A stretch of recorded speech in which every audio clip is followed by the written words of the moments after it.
panel, finding a job in DC during transition.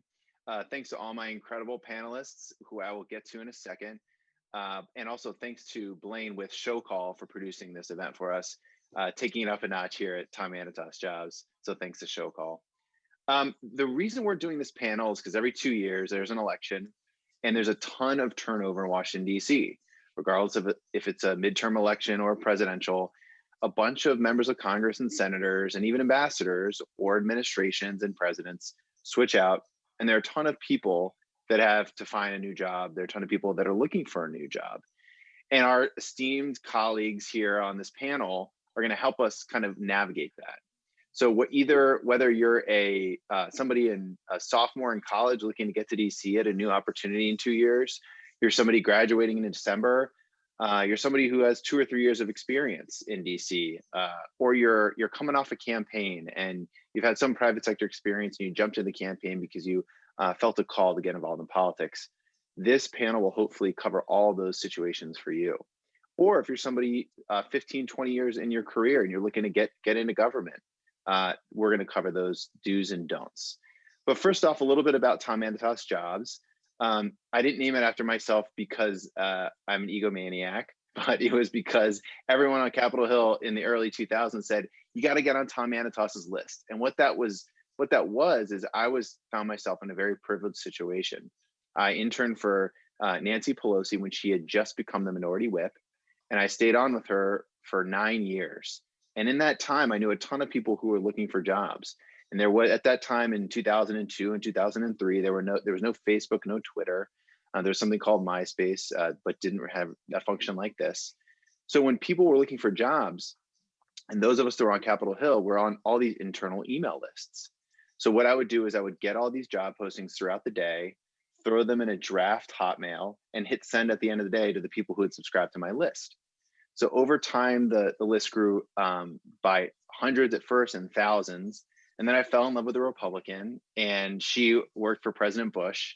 She encouraged me to do the same thing for the Republicans on the Hill and throughout DC in the political process. So we became a bipartisan list. And then when I left Capitol Hill to join the DNC and during the 2012 election, we built a website. And 2 years, 3 years, 4 years prior, I had helped all of her colleagues as they were exiting the Bush administration with the Obama administration coming in. I helped them find jobs. So we've now for 18 years, we've been helping people of all political stripes find their next job, whether it's somebody at the beginning of their career, mid-career, or later. We post all the jobs as soon as we get them to try to get the word out there. But that's really only the first step, the first of many steps. And we're going to focus on tonight is the key is once you know there's a job or you're trying to find that job, how do you network your way to that job? And that's really the key on finding a job in politics and really in any industry. So let me turn it over to my incredible panelists, bipartisan lineup. And I had told them in our warm-up Zoom here that I wasn't going to ask them about their career path, but I got a great question, and I think we're going to go to that as the first part of intro. So we had a question come in from Gloria, and Gloria had a two-part question. She said, how did you get your start? What did you major in? What were your first internships? And the key, what is something you wish you could go back in time and could have told yourself in college? So Kenny, I'm going to kick it to you first, and then we'll go to Stami and then Carlos. But Kenny, you want to hit those three? And thanks again for doing this. Yeah, thanks, Tom. Thanks everybody for joining today. Let's see. I first got started in college. I majored in political science, so I kind of knew I wanted to be in politics. My first internship was here in DC. I worked at Emily's List on a campaign back in 2004. From there, like Tom said, I started building relationships with folks who worked on that campaign, and shortly after, moved back to Texas, stayed involved in politics, and eventually got onto the Obama campaign. I think one of the things I wish I would have known back in college was just to try different things. I think, like, I was on the law school route. I was totally going to go to law school because everyone told me I should. and I wasted a lot of money trying to go to school. And had no desire to do it. I wish I would have just listened to my conscience and not just tried to follow this fake path that I made for myself. Great advice. Stami? Oh, I think you're muted. Sorry. Sorry about that. Muted. I went to Kennesaw State University. I majored in communications. I got a master's degree from George Washington University in political management, where I have the opportunity to be an adjunct professor as well, which is something cool. I got my start interning in the state when I was a junior at Kennesaw. That was for U.S. Senator Johnny Isakson. That quickly parlayed into an internship for U.S. Senator Saxby Chambliss, Congressman Rob Woodall, and so on. And that led me to my first job with Senator Chambliss. And if I could give advice to any college student, it's make that jump, take a chance, and definitely start interning while you're in college. Great advice. Carlos? I started in 2004, which wasn't a great time for Democrats to start because we didn't do that well we didn't win the White House, and we didn't do that well in gaining House seats. So it's tough to get a job, but I was fortunate enough to get a job with a congressman from New York City, Joe Crowley. From there, I was the communications director for the Hispanic Caucus. Then I worked for Speaker Nancy Pelosi for 6 years. Then I was Joaquin Castro's chief of staff. Then I was deputy national political director for Hillary Clinton, ran the Democratic Caucus for Chairman Crowley. Then I became chief of staff to Ben Ray Lujan, who's a fourth-ranking Democrat. I mean, get tired just talking about it. But that's how I get started. Awesome. Well, let me go off that. And this is a question I get often from especially the generation of folks that are still in college. And I think it's an indication that the parties have lost them. Many of them say, I don't know what party I affiliate with. I'm somewhat of a moderate progressive. I'm a moderate conservative. No party has caught my attention yet. And so when I'm in college and I'm looking for an internship, or I'm at the beginning of my career and I'm looking for an internship on the Hill, can I go back and forth to different parties? Are there more nonpartisan jobs on Capitol Hill? And let's take Capitol Hill first, and we'll go to administration others first, secondly. But Sami, you're the one that brought me this, and I get this question all the time. Can you address that question? Yeah, absolutely. It's a question that I've received from students, friends, people looking to get on Capitol Hill when we meet up at Dunkin' Donuts. I think it's a very fair question. You're allowed to wonder exactly where you fit into that. I think the world should be filled with more people with bipartisan leanings. Maybe we would get some stuff done together. But unfortunately, on Capitol Hill, or fortunately, I highly recommend picking a side.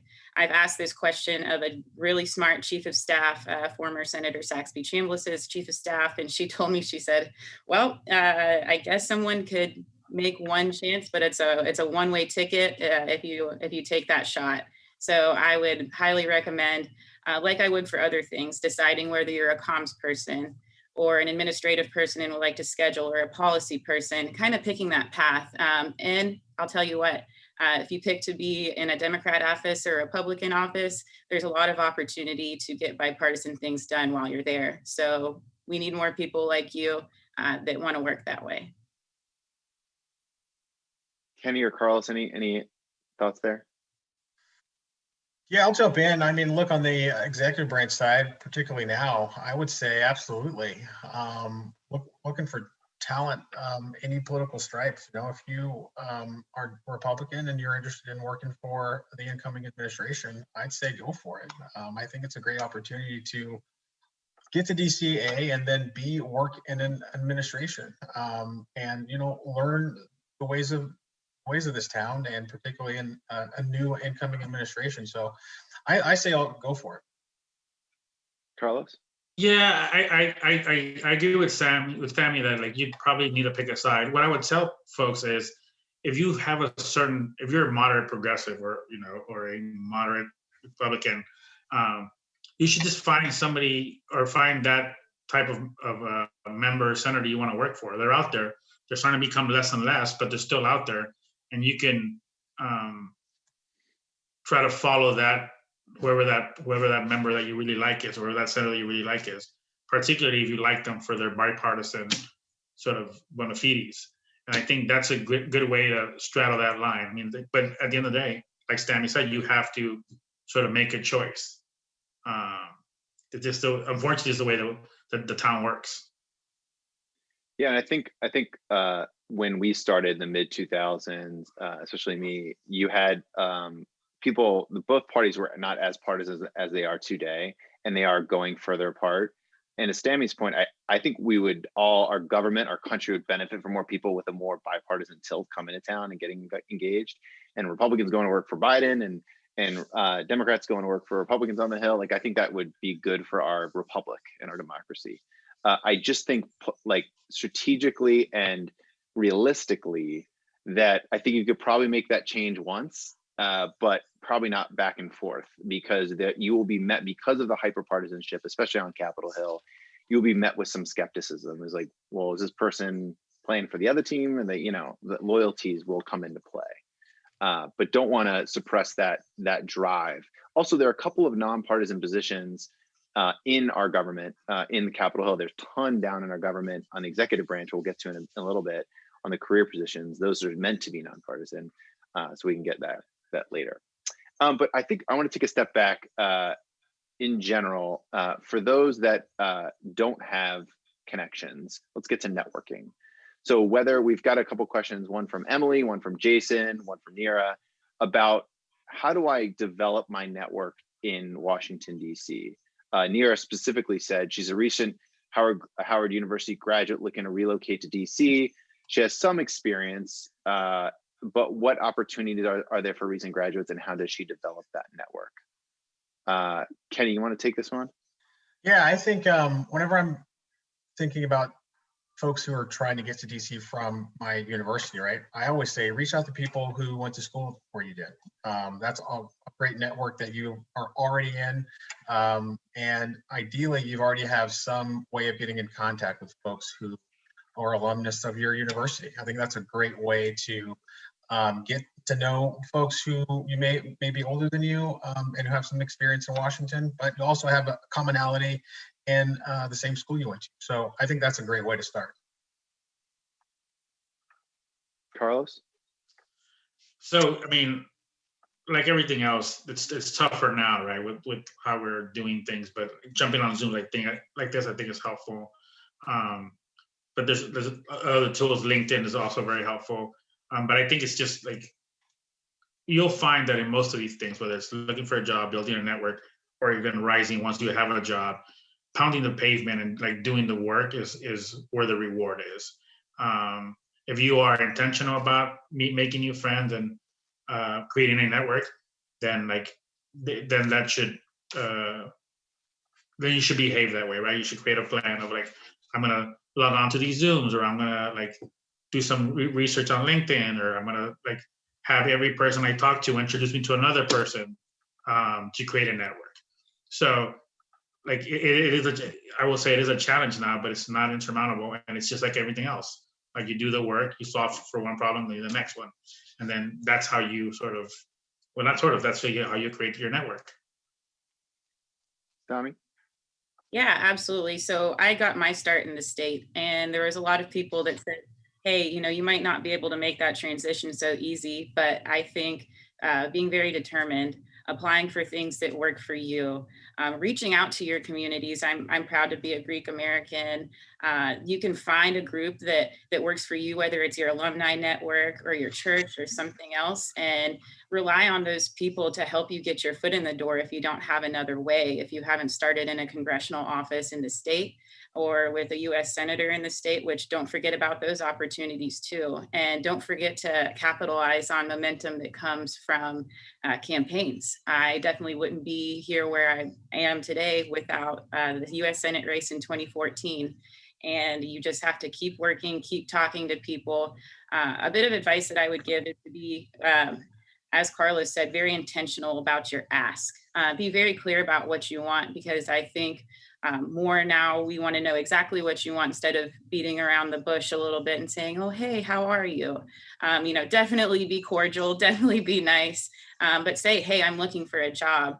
do you have any leads? And if you get to have now a Zoom conversation, or if you get to have a socially distanced conversation or coffee with people, talk to them, tell them what you want, what you can offer. But then also, if the conversation goes well and you feel it going well, ask who they can introduce you to. I love doing that. I love having 2 or 3 friends on hand that can continue that conversation. That's great, Tommy. And let me pick up on that. I think I always say, you got to go to what makes you you.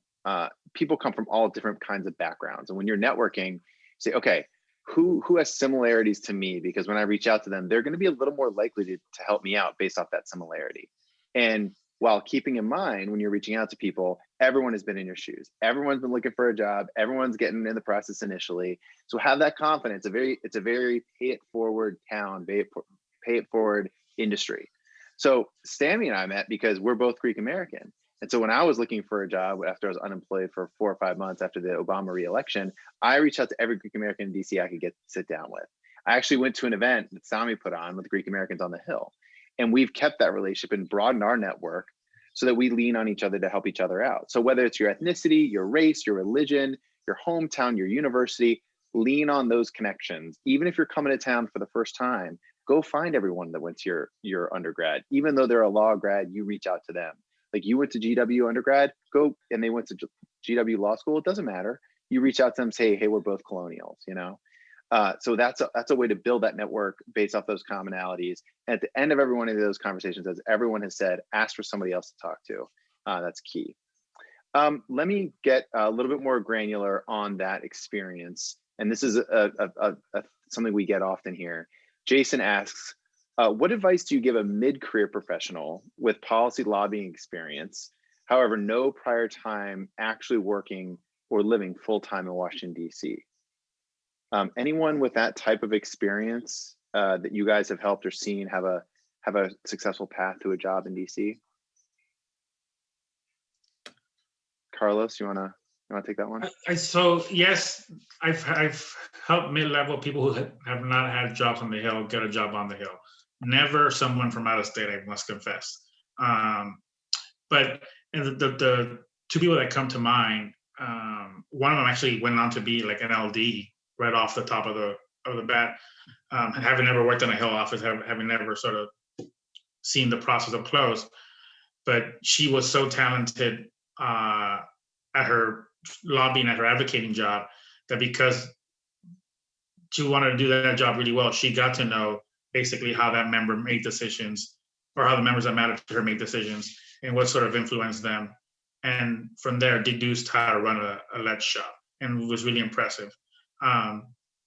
So to boil it down, what I would tell somebody like that is, if you are a lobbyist or an advocate in a nonprofit or whatever, you know basically what you need to do to try to get legislation moved. And it's the same thing if you're running a lead shop. Like, it's just moving legislation. It's just moving it from the inside instead of the outside. So you gotta if you don't feel comfortable with your knowledge about the process, I would just beef up on the process. Like, take meetings, or go ask for meetings, go to committee hearings and see how senators and members of Congress behave and what questions they ask. And if you like a member of Congress line of questioning or start thought, then you should just ask for a meeting with that office and the staffer. They might take it, and they might, be impressed by the gumption and talk to you about how they actually do their job. And once you know that, I think it's easier to get into the process. And Kenny, before we go to Tommy, can you push on that a little bit more on the Hill side? Like, what have you seen be successful on the Hill?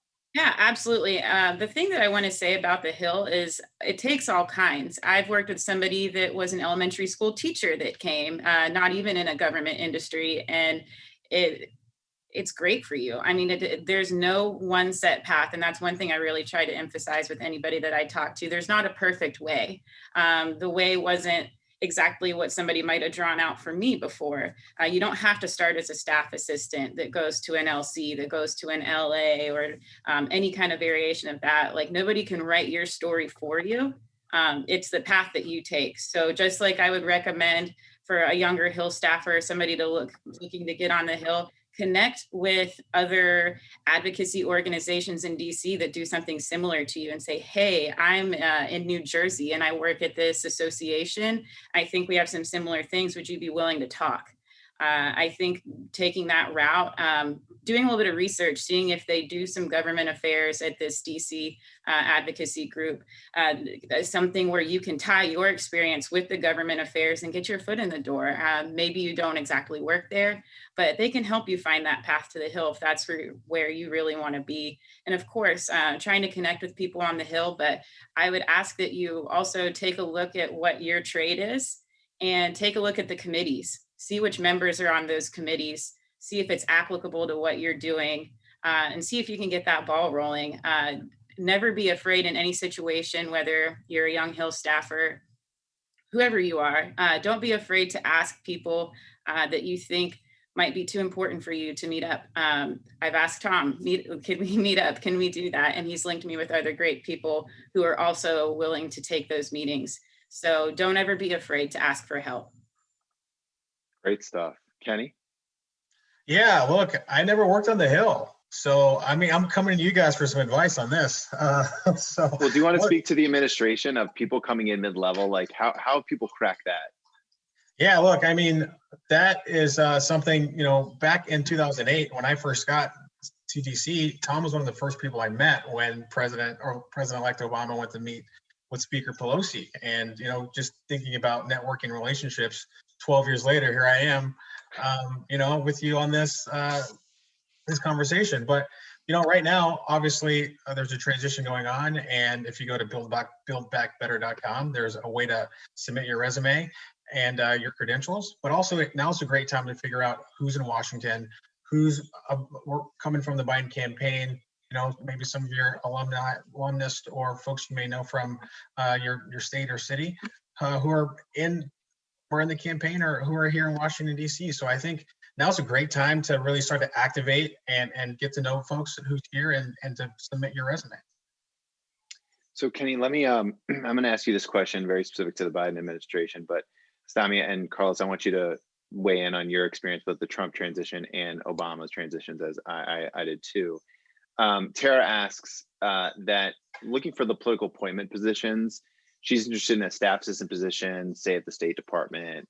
How in the world do you apply for something like that? So say you've identified a level or some agencies you'd want to work for. How do you go about finding those and getting those positions? Well, I think it's a couple steps. One, the plum book is a real thing with every job listed in the executive branch.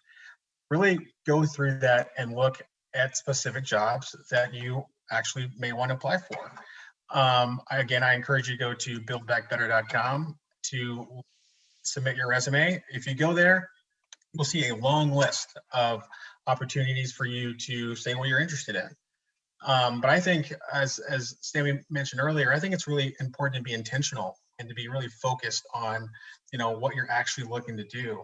And when you're asking people like myself or anyone else who's involved on the campaign side or the transition side, like tell them specifically what you want them to do for you. And, and again, ask them to advocate for you, no matter what job you're looking to do. And for those that don't know, the Plum Book is a listing of every single political appointed position in an administration that is available to anyone online. And I'll send a wrap-up email and we'll include a link to the Plum Book for everybody. And then also, let me just ask my panelists too, if you use an abbreviation like LD, please say legislative director, because my mother-in-law is texting me because she doesn't know what LD means. So you do that, thanks. So Sammy, can you go into some of your experience administration-wise and some of your friends and the way they got in? Yeah, so I haven't served in an official capacity for the administration. I've kind of knocked on the door, explored a little bit, determined at the time what was best for me. Was it certain other places, be it working on the Hill as a comms director on the House side, or coming to the RSLC to be the communications director, which RSLC stands for Republican State Leadership Committee. And in simple terms, that means fundraising and supporting state level candidates, lieutenant governor, secretaries of state, House, Senate. We had one heck of a year, one heck of a cycle. Very proud of that. But, so there's sometimes you take calculated risks. You determine whether being a part of the administration is going to get you where you want to go, or maybe that's joining a committee and supporting state level candidates like I have. So all of that to say, I have a lot of incredible friends that are in the administration or that were in the Trump administration, FEMA, various departments.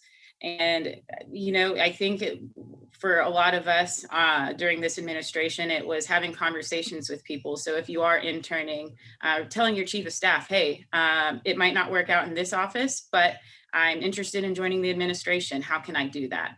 It's telling as many people as you can what your interests are and seeing it through. I think that a lot of young people had a lot of opportunity in the Trump administration to get their foot in the door. And it's just a matter of talking to the right people. And it's not, some, king sitting at the White House that will make that decision for you, but it's just telling people you're interested. I think that you could go to any of your mentors and do that, and someone can help point you in the right direction. Carlos, what about you? So as I was thinking about the question, I think that is actually a junior spot is tougher, particularly if you didn't work in the campaign. So if you worked in the campaign, there's a feeder program that sort of puts everybody at different levels of where they're on their career and try to put them in positions in the administration. But I'd say again, young people have a bunch of tools that like Tom and I didn't have when we were coming about, and stuff like LinkedIn, right? Like you could go to the State Department and look at everybody who works in the State Department and see what your common connections are, and there's one lead, right? Like Stanley said, if you're working for a member, or even if you're working for industry outside of the Hill, like Kenny is, like somebody knows somebody who can get you into your foot in that door, particularly at the junior level where there's just more opportunities, right? Like there's more staff assistants than there are assistant secretaries of state. So like again, doing that work matters. And then sometimes like everything else, just being lucky, like, that also goes a really long way. That's a great point, Carlos. And I think it's not turning down a conversation or an interview. It's not Right. turning down a coffee because you don't know, someone that you're going to help out might help you out one day or might identify a job for you.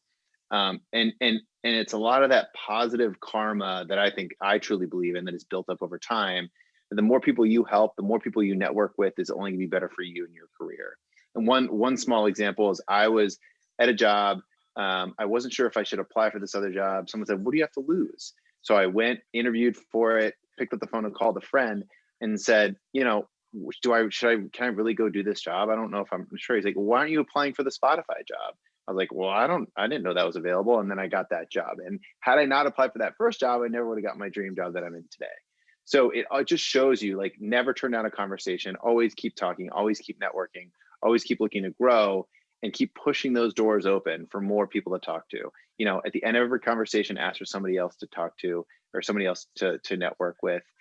Keep up your contacts, keep them fresh, be checking in with the people you've talked to, and always update them when you get a new job to say, it was your advice a couple of years ago, it was your advice a couple of weeks ago that helped me get to this path, and I got this job because of our connection. And you just keep those fresh, and that just helps you throughout your career. Let me, again, another administration specific one. And again, I recognize that both Sami and Carlos didn't serve, but they know a lot of people who are successful in doing so. So I'd love their advice. And Kenny, Joseph says, if you're applying for a political appointment, which resume format should be used? Does that really matter? I want to say I don't think so. Okay. I hope not, because I don't think so. I mean, I think very standard. I'm more of a traditionalist, like black and white, no picture, name on top, address, and that's just sort of how I go about it. But maybe folks have different opinions.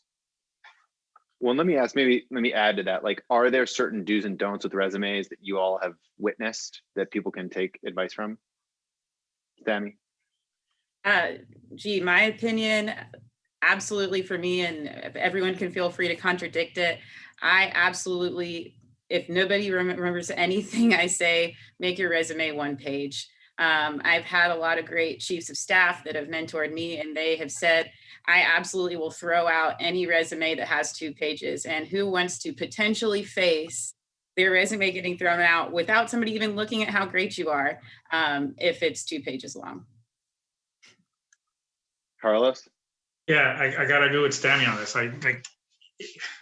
If not for the, and I would say this, to not be so dismissive about it. It's just, if you're hiring for on the Hill, you're hiring for a staff assistant, for instance, like you're easily going to field 400 to 500 resumes. Like that's not unheard of, right? So if you've got to go through 2 pages, so that's 1,000 pages. Like, yeah, after a while, an easy way to weed out like resumes is, what's easier to look at, what's faster to process. If just for that reason, resumes should be 1 page. But yeah, I don't think, other than the 1 page rule, which I think is I mean, maybe it's old fashioned, but I think it's correct. I agree with Kenny. I don't think there's a set format that matters, right? I mean, people, when you're hiring, you sort of know what you're looking for, and and you'll find that on a resume, no matter if the address is on the slide or on top. You know what you're looking for, and you'll when you read it, you'll see it, because nobody hires by like how glossy a resume is. That being said, grammar matters, and like it being correct matters, right? But like, do you have to make it a PowerPoint with your picture on the side and different framing? No, probably not. Like most managers know what they're hiring for, and that's what they're reading for on the page, right? What the format is, I'm sure it doesn't hurt, but it's not going to be like, I've never had 2 candidates and be like, well, this one had a picture, or like, that's that made the decision for me. Right. Kenny, what about you? What about you? I agree. I mean, the 1 page thing is a absolute must for me. I think if you are in a situation where you feel like you have to add something, put it in your cover letter or something like that. But like, it's not necessary to go to that 2nd page. So I 1,000% agree. Yeah, I think some of the feedback I've gotten from hiring managers over the years is definitely 1 page. I'm coming up on being in politics for about 20 years, and I think my resume just went over 1 page, and I'm still not sure about that. Yeah, and also someone also told me, he's like, say something for the say something for the interview. For the interview, like if you put it all in your resume, what are you going to talk about in your interview? So, and all of us are so proud of the work we've done, and we think it's so applicable to the job we're applying to. But just remember, you gotta say something in the interview that they don't already know from reading your resume. So that was super helpful. What someone gave me one time. Interviewing in the world of COVID. Can you guys give me some advice, just in terms of like do's and don'ts on interviewing that you've seen in politics outside of COVID, and then in COVID, like how in the world do you interview, or even for that matter, do an informational interview on Zoom? Can you give me some do's and don'ts that you guys have experienced in the last 6 to 8 months? Let me start with Carlos. Sure. I've actually recently been interviewing on Zoom for jobs. I've been interviewing people I've not been interviewing. Just to clarify. And they've gone well. I would say people I've interviewed, they've all been dressed up, and I clearly haven't. But then again, I have the job, so. But they've all been dressed up, and they've all treated it the way they would treat an in-person interview, which is very, very helpful, because you sort of start to fall into a familiar routine, both as the applicant and the person doing the hiring. I think that's key, and I've been fortunate in that way. I think the biggest thing in interviewing is, 1, come prepared with some questions, right? And there is questions about like, what's your timeline for this? What's the salary range? Like, there's that type of questions, which are very good. And then there's like other more not general, but less specific to this interaction, and more like, what's the office culture? Like, do you believe in promoting from within? And you should always have these questions, because it shows the person hiring that you're interested in having a back and forth, and that you've thought out, at least planned out this interview, right? which we all want employees who are thoughtful, who can see around corners, who are planners. Like I think that's to make for a good hire. So I think like those things are very important. And then the thing that maybe this is my pet peeve, but answer the question asked. Like a lot of people come with like they want to make their point. I think to Kenny's point, they want to put it on they want to sort of, if they left it off the resume, they want to fit it in. And I think that's a strong plan, but you have to do it within the questions asked. Like if I say, I'm gonna like we hope our office to evolve and we want somebody who is intellectually curious and wants to keep on growing. Is that you? Do not answer with, let me tell you about this one time. Like the answer is yes. And if you want to elaborate, like I love a challenge, whatever you guys want to build in, but you have to answer the questions that are being asked. Like, if you're doing 5 of these a day, like getting to the point matters. Answering what is asked matter. Like all these things matter. And like I think the idea to fit in what you couldn't fit in your resume in the interview is a wise one. And there's a lot of virtue in that, but you have to do it within the questions asked, right? And at the end, somebody might say, "Do you have anything else to add?" And then you can unload on whatever nugget you were really holding that makes you stand out. Yeah. That's my advice. Yeah, thanks, Carlos. Tommy, what about you? What are some do's and don'ts on non-COVID times and COVID times?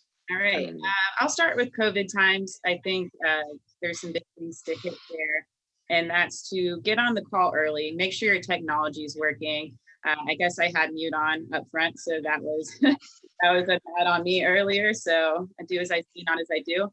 But test out that technology. Make sure you're setting it up. And I think a cool little thing, if you're having a conversation, to set up an interview with a chief of staff or a potential employer. Go ahead and jump on your Zoom. You have 40 minutes free. Send them the link in the calendar invite when you agree on a time. I think that'll take a little load off of them if you see it appropriate. So try that out. Definitely dress for success. Make sure that your background is appropriate. I think there's been times where maybe some people have had something they don't really want seen in the back. It could be whatever, but just make sure your background's clear. I think that goes for any kind of comms thing. Be really careful about that. Most of all, with both COVID times and not COVID times, be yourself. Don't try to say things that you haven't done. Don't try to be something that you're not, and make it to where you're trying to be something that you think that other person wants you to be. Because 9 times out of 10, I think that they're just going to want to see you, and chances are they're going to match with you on something that's genuine and comes from within. So definitely speak from the heart. I mean, take it seriously, do a little research, understand how long, if it's on the Hill, how long your member has been in Congress that you're interviewing for. Try to understand as much as you can from the internet. I will say, I used to think that they would quiz you, like what city were they born in? How many family members do they have? And that kind of stuff is absolutely not going to happen. But having a general understanding of who they are, where they're going, definitely understanding what their policy interests are, making sure that they align with yours, understanding what committees that they're on. And something I really want to encourage is if there's something that you strongly, if you don't think you can see yourself jiving with the policy things, I'm not saying it's going to be a 10 out of 10 every time, but if you don't generally see yourself aligning with those policy views, don't compromise your values. Really think about that. So do the research. And lastly, I think one of the coolest moments of an interview that I've had in the past was asking the member, what do you do for fun? What is it that kind of that you enjoy doing on the weekend? And the member looked kind of taken aback, and he was, kind of smiled and put his hands down. He goes, I love going fishing with my son. We just, caught this, 10-pound striper last weekend in Lake Travis. And that's what makes me happy. Asking an appropriate, but a question that kind of disarms everyone, I think goes very well. In my experience, I got the job. So at least it went well. So those are just a few things. But if you're not comfortable asking a fun question, don't. But I recommend it. I think it shows that you have a life too. It's really important to have a life outside of the Hill. That's great advice, both of you. Kenny, what about you? Yeah, I agree. I think, the point about just being yourself, and particularly during this time that we're all in on the virtual, as everyone's in this sort of same bucket. So there is a lot of empathy there. And I think giving yourself a little bit more time to get to know the person you're interviewing, asking them questions. I like to be asked why I like to work here. That's a great question. Someone asked me what I was most proud of the things I've accomplished at work. I mean, I think this is a unique opportunity because we're all in a very similar situation to really get to know and talk to the person that you're interviewing with. And again, like, just be on time and like make sure your sound's on. Folks are busy, and you may be the third or fourth or fifth interview of that day. And I think it's really important to get the small things right that you can control. And when we're talking about resumes and you're going through it and your interviewer is asking you questions, actually think about the things that you accomplish and how you accomplish them, and tie that into a story as to why you are proud of this to be on your resume. I think that's really important. You can write down all the stuff, people can read that, but they want to know about you and how you got things accomplished, and how are you going to lead, how are you going to lead others, and how are you going to serve your boss. So I think tying everything on your resume to, a short story about how you did something or how you got something accomplished is really important. Great advice. Let's do two more questions. I know you guys got to run. One, let's drill down on the Hill a little bit. I've got a question from Ethan here that is similar to many others we had, that if you're an internship on the Hill, how do you leverage that to obtain a full-time position? And let's talk about the Hill, but let's talk about other places you guys have worked too. So how have you seen somebody, and many people, and including yourselves, leverage that internship into that full-time position? Sam, you want to take that one? First of all, treat your internship that you're currently doing like a job. It's kind of a long-term interview that you're doing there, and that's what proved to be true for me in the past, in two separate situations, one where I ended up taking the job, one where I chose to go a different route. But treat that internship like the job. Also, start within your delegation, make friends. Connect with other chiefs of staff and ask for those informational interviews. Start with your delegation. So I started with Georgia. Then I started working through committees and other like-minded people this was Congressman Rob Woodall at the time. Connect with those people. And seriously, I can't understate how important it is to get to know as many people as possible, because these are going to be the people that you continue growing with for the next decade if you so choose to be here. So when you're an intern, treat the whole thing like a job. It might work out in your favor. If not, you have one heck of a recommendation from a chief of staff. Go in early, stay late, do extra things that people don't want to do. And most of all, have fun. Great stuff. Carlos? Yeah, I mean, look, I think being an intern, you already have a leg up. Like, just by sheer being around, like, you see how offices work. You get an insight into what that office expects of their employees, what time, like even little things, right? Like what time the office opens and what time everybody gets in.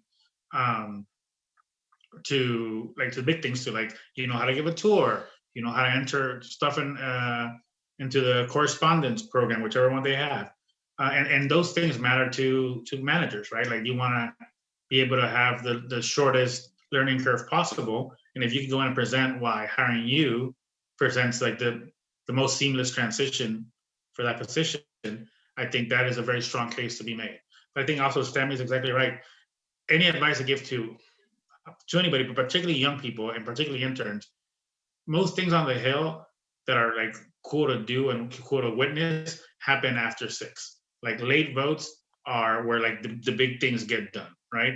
Every once in a while, yeah, they'll pass a big bill at 10 o'clock in the morning on a Friday, but like most of the time it's Wednesday night at 8 o'clock at night, and things are really starting to cook on the House floor. And you want to be present for that, if only because like you're probably on the Hill because, one, you like this stuff, 2, it matters to you, and you want to be part of the process. And that's how, like, and coming in early and staying late is how you become part of that process. And like, it's not required, and it's not hurtful if you don't do it. Like, it won't count against you. But if you do, it's just like extra credit work. Like, people really appreciate, if there's late votes and there's like the ledge staff is working late and you're like, hey, do you guys want me to go pick up pizza? Like, that's helpful. That is a helpful, like you're taking the burden off some staffers' plate, right? You don't have to do it, and God knows it's not required, and it shouldn't be. But if you wanted to do something like that, that would be helpful. That and the whole point of being part of the team is to help solve problems for your teammates, and we all do that in different ways. And to Stanley's point, I think you show up early, you come in late, you're more likely to be helpful that way. Great, Kenny. Yeah, if I just piggyback. We'll get you next. Sorry, go ahead. Kenny, you start. You start, Kenny. Sorry. Yeah, I was just going to add, be really diligent about the work you're doing. If you're doing correspondence, pay attention to who's writing your letters, or if you're writing a brief for your boss for, a meeting with a company. I've had folks, interns, follow up with me on a meeting that they weren't even in, but they wrote the memo and they asked me how the meeting went. And that's the kind of like, oh, this is a kid who, I don't know him, but he asked me how a meeting went that, and I stayed in touch with him, and he works at PepsiCo now. And so, I mean, those are the kind of things that people do that, that people remember. And I think that's really important, to go that little extra mile to get that pizza, or to remember who you're engaging with, who comes in the office, and, build those relationships with external folks as well as internal. So I've noticed a lot of folks on the Hill, they want to get off the Hill a lot of times. And, so those are also important relationships to build and to grow while you're actually, while you're working as an intern. Tom, did you have a follow-up? Yeah, it's piggybacking off of both Kenny and Carlos, but it's something that I learned early and still try to carry with me today. Remind myself of this almost daily, but it's very important to remember to pass the pencil. And I've talked about this before, but I will say it again. And what I mean by that is, don't think that you're ever too big to do something small, like passing the pencil to someone. Because if Carlos is my chief of staff and he's in a hurry and he needs a pencil, be there to pass that pencil. You're not too big. You never will be too big to take on some of these little tasks. And if I made Carlos's day better just by doing something for 5 seconds, that's what this is all about. Treating people with respect, being kind, but never being too big to pass the pencil. I love that. And I'm going to use the pass the pencil because it's similar to the one I always say is when I was interning for Nancy Pelosi, I vacuumed the carpet better than the other interns. I stocked the fridge better than the other interns. I showed up early and stayed late. You are never, no task is too small for you. You do what your boss asks you. You work your butt off. It's working hard and paying attention to detail, the two keys that have been success for me, and I've seen many others. And I think that summarizes everything that you've heard from our amazing panelists tonight, is like paying attention to your resume, paying attention to your interview, paying attention to the questions you're asking during your interview, and having that attention to detail and being intentional on your interactions, like Kenny referenced, which got somebody a job at PepsiCo. Let's go to the last question, and this is going to go to Kenny because it's administration based, but let's apply that to the Hill and your advice, Carlos and Sammy too. But Kenny's Abraham and then somebody in the chat also asked that after you apply or you submit your resume to Build Back Better, what else can you do afterwards after you submit your resume? What are some parts of wisdom? One of the things I would encourage folks to do is build that network. Think about what you just applied for, what your interests are in the administration. Go through your networks, whether it's on LinkedIn or your college connections, and really think about who's where and find out who is working on the transition, and think about how you can get to folks who already were building at the administration. So I think it's really incumbent upon not only to apply for the job, but to go get it. And to go get it means you've got to talk to folks who know where it's at, and you've got to build that network and gain that support, so folks know. So you're in multiple conversations. I always say, I think about it as a sort of a board of conversations, and you want to be in many conversations as possible with different sets of people. And that's the best way to elevate your name and your profile, and to eventually get that role that you're looking for. Great. Carlos? Best to follow up. Yeah, I think what Kenny said is right. Yeah, you want to be for sort of tip of mouth for everybody, right? Particularly on the more junior side of things. Like I said earlier in the chat, you get a staff assistant position and you get 400 resumes. So an easy way to weed that out is to call your friends and be like, hey, I'm looking for a staff assistant. Do you know anybody good? Right. And that is where these follow-ups sort of make the difference and can land you a job. So it's doing the legwork first to make that connection, and then it's keeping up with that connection. I still remember when I first got to the Hill, a friend of mine introduced me to Pelosi's chief of staff back then, and the chief of staff allowed me to sit in his office for 10 minutes. And back then I didn't realize how much time crunch he's under. And I sat in his office 10 minutes, and I didn't have a job yet. I was looking for a job, and he sort of was giving me advice on how to find a job. 3 jobs later, literally when I went to the Hispanic caucus, and actually to this day, this gentleman still emails me to congratulate me when I get a job. And so, and he was supposed to chief of staff, and he's now like doing cool things out in California. Doesn't really need to keep in touch with me, but he does. And like that's the kind of follow-up that I always try to mimic, is to just sort of be meaningful in my connections with people, besides just my task of trying to get a job or trying to like solicit information or whatever the task is at hand. And then the last thing I'll say, and I think this applies like for everything you do in DC, is just be nice. Like this is a really tough town, and like being nice. If you don't want to do it because it's the right thing to do, and it absolutely is the right thing to do it because it's just good for business. Like, people remember other people that are nice. And, this town has like littered with stories of people who were not nice and had to come to rue that moment, and people who were interns or staff assistants and their superiors were nice to them, and those people have come around to be those superiors' bosses. And like, look, you're gonna be nice to the guy who was nice when he hired you. Like when I got my first job, the legislative director who hired me, 14 years later, I became his boss. And like, he was always the nicest guy to me, so I was always gonna be the nicest guy to him, regardless of that dynamic. They just sort of, you cannot put a price on just being a good person and just being nice. Like that is always, hard work and being nice is always gonna be a winning combination. Yeah. And you add a little bit of luck and you're good to go. Love it, Carlos. Tommy? Yeah, so I'd like to emphasize respectful persistence. If you're following up with people, take the time to follow up, say thank you for the interview. I think a big thank you goes a long way. If you didn't already submit some writing samples, offering to do that, or if you feel it necessary, go ahead and put your writing samples in. You can put them into a Dropbox link and keep them all in one place, or you can use attachments. I think those are good follow-up methods. I think the timing, it's kind of a gut call. How often, definitely I'd say sometime in the week, maybe. And if you didn't get any kind of a timeline or information, maybe the following week. What do the next steps look like? I think that it's definitely not a cookie cutter thing that you can determine there, but definitely follow up, be respectfully persistent, because sometimes things fall through for me. And it's not intentional, don't take it personally.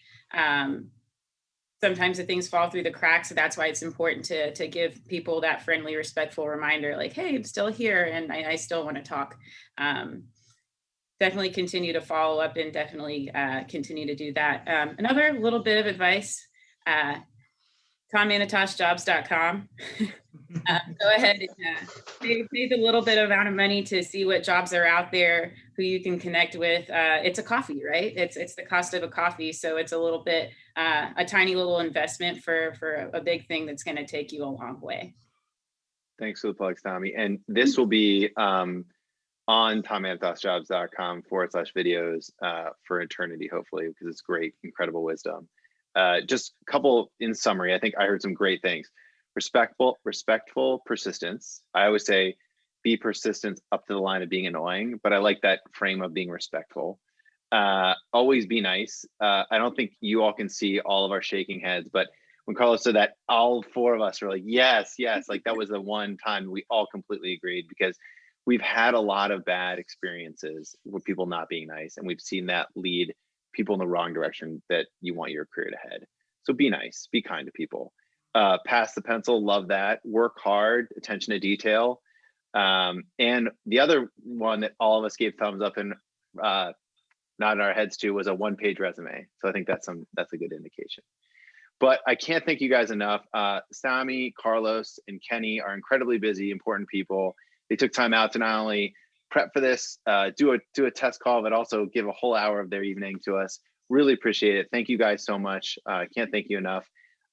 Check out tommanitasjobs.com for not only this video, but other videos we've done. I'll send a wrap-up email with some of this advice, including some links to our 11 networking tips that you can enjoy and you can follow for your job search. And thank you all so much for tuning in. Thanks, guys. Bye, guys. Bye-bye.